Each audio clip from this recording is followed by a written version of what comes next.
On February 22nd, 2022, you addressed your country in a nationwide address when the conflict in Ukraine started. And you said that you were acting because you had come to the conclusion that the United States, through NATO, might initiate a, quote, surprise attack on our country. And to American ears, that sounds paranoid. Tell us why you believe the United States might strike Russia out of the blue. How did you conclude that? It's not that America, the United States, was going to launch a surprise strike on Russia. I didn't say that. Are we having a talk show or a serious conversation? At a meeting here in the Kremlin with the outgoing President Bill Clinton, right here in the next room, I said to him, I asked him, Bill, do you think if Russia asked to join NATO, do you think it would happen? Suddenly he said, you know, it's interesting. I think so.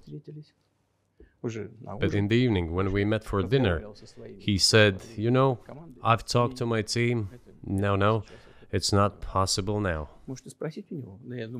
You can ask him. I think he will watch our interview. He'll confirm it. I wouldn't have said anything like that if it hadn't happened. Okay. Were you sincere? It's impossible now. Would you have joined NATO? Look, I asked the question, is it possible or not? And the answer I got was no. If I was insincere in my desire to find out what the leadership position was... But if he had said yes, would you have joined NATO? If he had said yes, the process of rapprochement would have commenced, and eventually it might have happened, if we had seen some sincere wish on the other side of our partners. But it didn't happen. Well, no means no. Okay. So twice you've described U.S. presidents making decisions and then being undercut by their agency heads. So it sounds like you're describing a system that's not run by the people who were elected, in your telling. That's right. That's right. And now I come to the main thing. They have come to the Ukraine, ultimately. In 2008, at the summit in Bucharest, they declared that the doors for Ukraine and Georgia to join NATO were open. Now about how decisions are made there. Germany, France seem to be against it, as well as some other European countries.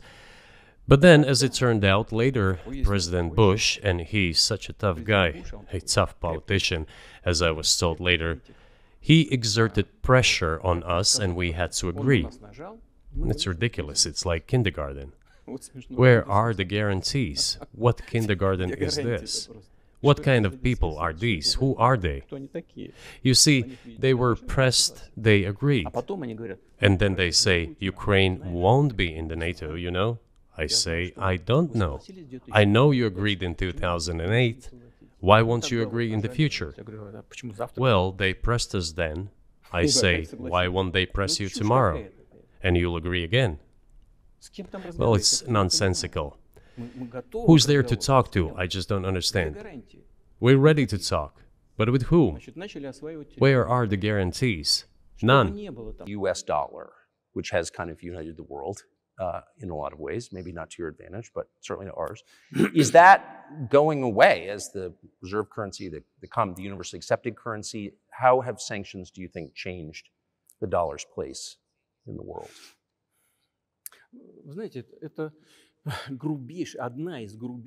You know, to use the dollar as a tool of foreign policy struggle is one of the biggest strategic mistakes made by the US political leadership.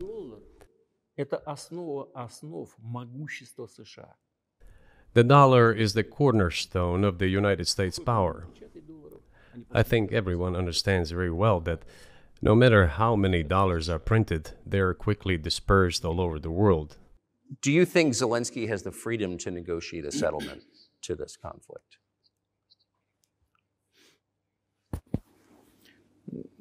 I don't know the details. Of course, it's difficult for me to judge. But I believe he has, in any case, he used to have. His father fought against the fascists, Nazis, during World War II. I once talked to him about this. I said, Volodya, What are you doing? Why are you supporting neo-Nazis in Ukraine today, while your father fought against fascism? He was a frontline soldier. I will not tell you what he answered. This is a separate topic, and I think it's incorrect for me to do so. But as to the freedom of choice, why not? He came to power on the expectations of Ukrainian people that he would lead Ukraine to peace. He talked about this. It was thanks to this that he won the elections overwhelmingly. So when does the AI empire start, do you think?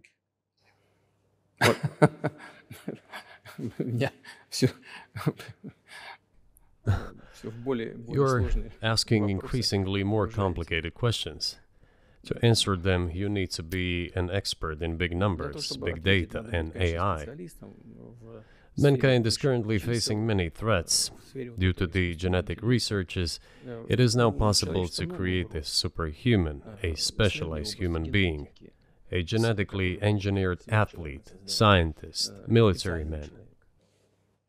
There are reports that Elon Musk had already had a chip implanted in the human brain in the USA. What do you think of that? Well, I think there's no stopping Elon Musk. He will do as he sees fit. Nevertheless, you need to find some common ground with him, search for ways to persuade him. I think he's a smart person, I truly believe he is. So you need to reach an agreement with him because this process needs to be formalized and subjected to certain rules. All nuclear nations began to come to terms with one another since they realized the negligent use of nuclear weaponry could drive humanity to extinction.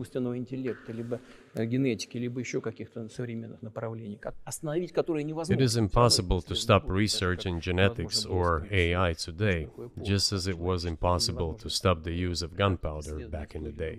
And I guess I want to ask one more question, which is, and maybe you don't want to say so for strategic reasons, but are you worried that what's happening in Ukraine could lead to something much larger and much more horrible? And how motivated are you just to call the US government and say, let's come to terms?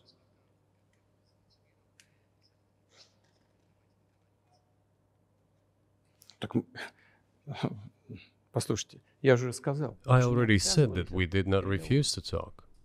We're willing to negotiate. It is the Western side, and Ukraine is obviously a satellite state of the US. It is evident. I do not want you to take it as if I'm looking for a strong word or an insult, but we both understand what is happening. The financial support, $72 billion was provided. Germany ranks second, then other European countries come. Dozens of billions of US dollars are going to Ukraine. There's a huge influx of weapons. In this case, you should tell the current Ukrainian leadership to stop and come to negotiating table, rescind this absurd decree. We did not refuse.